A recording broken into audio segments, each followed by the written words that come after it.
নমস্কার, আমার চ্যানেলের আরেকটা ভিডিওতে তোমাদের সকলকে স্বাগত জানাই। এই পরোটাটা বানানো আমি ইউটিউব থেকে দেখেছিলাম। আমার দেখে খুব ভাল লাগলো। আমিও ভাবলাম যে আমিও একবার বাড়িতে ট্রাই করব। তো আমি একা ভেবেছি ট্রাই করব, কিন্তু আমরা 3 জনে মিশে ট্রাই করেছি। আমি পুর বানিয়েছি, আমার আরেকটা বোন আটা মেখে দিয়েছে, আর আরেকটা বোন সেই আটাগুলোকে বেলে দিয়েছে।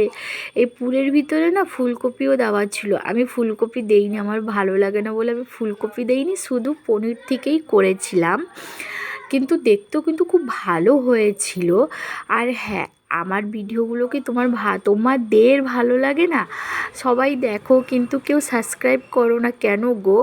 হ্যাঁ, এখন ভাল লাগছে না, আমি মানবো, কিন্তু চেষ্টা জারি রাখবো যে একদিন হলে তোমাদের আমার ভিডিওগুলো ভালো লাগবে, আর তোমরা একদিন হলে চ্যানেল সাবস্ক্রাইব করবে, আর সবাই লাইকও করবে।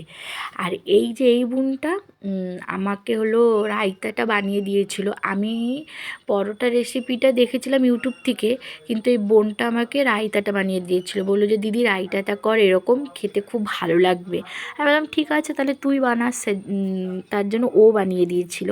আর জানি না তোমাদের পরোটাটা দেখে কীরকম লাগছে, কিন্তু আমাদের খেতে খুবই ভালো লেগেছিল। আর আমাদের ট্রাই করা আর আমাদের এই বানানো এই পরোটাটা যদি তোমাদের ভালো লেগে থাকে, প্লিজ একটা লাইক করে দিও, কমেন্ট করবে। আর ভালো যদি লেগে থাকে তাহলে অবশ্যই চ্যানেলটাকে সাবস্ক্রাইব করে রাখবে। আর দেখা হবে আর একটা ভিডিওতে। টাটা।